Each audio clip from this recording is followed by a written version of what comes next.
Ja, dames en heren, Auto Lenders bestaat 33 jaar. In het verleden gevestigd in de Wilhelminastraat, maar al een groot aantal jaren gevestigd op het Keizersveld. En in de wereld van autodealers is er de laatste tijd veel veranderd. En zo ook bij Auto Lenders van Pierre Lenders. Pierre, welkom. Dankjewel. Ja, Lenders heeft een goede naam als dealer van Suzuki en Kia, maar sinds korte tijd ben je geen officiële merkdealer meer. Dat klopt. Hoe komt dat? Ja, de importeurs zeg maar, van alle merken zijn op het moment bezig met inkrimping van het dealernet. En dat wil niet zeggen dat ze minder dealers of ja, minder steunpunten krijgen, maar gewoon ze willen minder eigenaren hebben. En dus bijvoorbeeld bij Kia heb je 144 punten en daar moeten 40 eigenaren heen. Dus moeten de grote, de kleine jongens opkopen. En in mijn geval was dat ook zo. Alleen ik was daar niet mee eens, omdat ze dan 52% van de aandelen moeten overnemen. En dan ben je geen eigen baas meer. En dat wilde ik niet. Nee, daar heb je dus voor gepast. Daar heb je een ander concept voor gekozen. Daar komen we zo op terug. Maar wat blijft is natuurlijk die enorme kennis en know-how rondom Suzuki en Kia. Ja. En ik neem aan dat mensen met een Suzuki en een Kia nog heel graag bij jou terugkomen, toch? Ja, dat is... Maar zijn het alleen mensen met een Suzuki en een Kia? Of? Nee, het zijn eigenlijk tegenwoordig alle... We hebben altijd heel veel vreemde merken gedaan. Ja. En dus daar hebben we ook de know-how in. En nou, door we aangesloten zijn bij dat concept CarProf, krijgen we nog meer kennis in huis om alle merken eigenlijk te doen. De EU heeft ons ook mee geholpen. In 2010 is een nieuwe wet tot stand gekomen om de prijzendrift van de importeurs tegen te gaan, die eigenlijk systematisch de prijs iedere keer omhoog schroefden. En nou heeft de EU besloten dat dus een universele garage ook het onderhoud van elk merk kan doen met behoud van de garantie, mits hij zeg maar, volgens de specificaties van de desbetreffend merk repareert. Ja, en dat is wat jij dus nu vooral aan het doen bent. Want ik hoor jou net zeggen CarProf, dat is zeg maar de naam die nou aan jouw bedrijf hangt. Kun je daar nog iets meer over vertellen? Wat is dan CarProf precies? CarProf is eigenlijk ontstaan doordat er heel veel dealers in hetzelfde schuitje zaten als ik, zeg maar.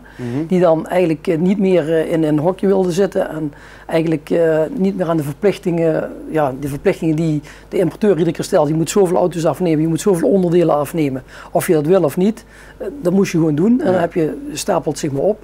En, ja, dat was in die tijd van de recessie, neem ik ook, was het eigenlijk bijna niet te doen om dan al die getalletjes te halen. Nee, daarom. Dus heel erg onder druk zit je dan toch spullen te verkopen die je eigenlijk niet wilt verkopen, maar toch moet verkopen. Ja. En ja, die druk was eigenlijk al veel te hoog en dat vond ik niet meer leuk. Want dat gaat ten koste van de klant. Want de klant moet uiteindelijk betalen en dat is niet de bedoeling. Maar nogmaals, CarProf, als mensen nu bij jou binnenkomen, zien we dan ook iets anders als we binnenkomen? Ja, het is jammer dat de EK niet, of dat Nederland niet in de EK stond. Nee, want het plan is helemaal oranje geworden, of niet helemaal oranje, maar de uitstraling van CarProf is oranje. Ja. En dat is voor sterkte. En wij hebben er nog een keer voor gemaakt, berensterk in elk merk. Ja. Dus dat komt naar voren toe. Goed. En dat betekent in jouw showroom ook dan dat je veel meer verschillende merken hebt staan? Ja. Nou, tegenwoordig is het zo dat heel weinig nieuw verkocht wordt. En dus je mist gewoon de jong gebruikte auto's en die auto's die daar weer op ingeruild worden. Ja. Dus wij importeren heel veel auto's uit het buitenland, dus eigenlijk door heel Europa. En ja goed, we hebben bijna ook alle merken staan. Ja, en het maakt ook eigenlijk niet. Het kan ook zijn dat iemand bij jou komt met een gerichte vraag van ik ben op zoek naar dat merk en dat model en dan kun jij de klant voorzien. Ja, we hebben vroeger heel veel geëxporteerd. Ja.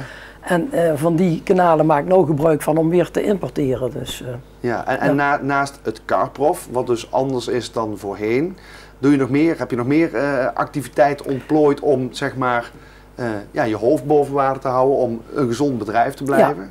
Nou ja, goed, we zijn begonnen met autoverhuur, waar we vanaf €19 per dag dus een auto aan kunnen bieden. Ja. En nou moet ik zeggen, dat begint heel goed te lopen. Dus we zijn uitgebreid nu al naar vier auto's en hopen dat volgend jaar naar 7 auto's. Want autoverhuur, voor wie is dat interessant? Nou ja, ik denk vaak bij autoverhuur, maar dat kan aan mij liggen van dat doe ik op vakantie, huur ik een autootje. Hoe zit dat hier? Dat is ook, vakantietijd zitten we eigenlijk nog niet helemaal uitgeboekt, maar best wel veel. Maar goed, mensen die op het moment, de jeugd is zo dat ze eigenlijk niet echt meer een auto willen bezitten, omdat het ook veel te duur is. En als jij voor een weekend zeg maar voor €50 met 4 man ergens naartoe kunt, dan ja, waarom moet je dan een eigen auto hebben? Dan lopen ze bij Pierre binnen en zeggen ze, Juist. ik wil even in de autohopper en ik hop het land door. Bij wijze van spreken. Ja. Even terug naar die automarkt. Hoe ziet die dealermarkt hier in de regio Venray er binnen nu een paar jaar uit? Want ik heb het idee, bij jou verandert er van alles, maar volgens mij is er op veel meer plekken iets aan de hand. Klopt dat? Ja, dat klopt. Dus hier in Venray sowieso een hele erge verschuiving van merken. En ja, ik moet eerlijk zeggen, ik kan dat ook niet helemaal volgen, maar dit is een beleid van de importeurs die toch ja, grotere partijen willen hebben en eigenlijk met kleinere niet meer uit de weg kunnen. Dus met alle respect, de kleine autobedrijven hebben wat dat betreft geen kans meer om merkdealer te zijn dan? Ja, ik denk dat dat het wel het geval is, ja. Je krijgt gewoon hele grote partijen die 5, 6 vestigingen hebben of zo. Ja. Maar je merkt ook dat bij die grote partijen dat de klantvriendelijkheid daar achteruit loopt. Ja. En dat is juist waar wij sterk in zijn. Dat is gewoon persoonlijke aandacht voor de klant en zo.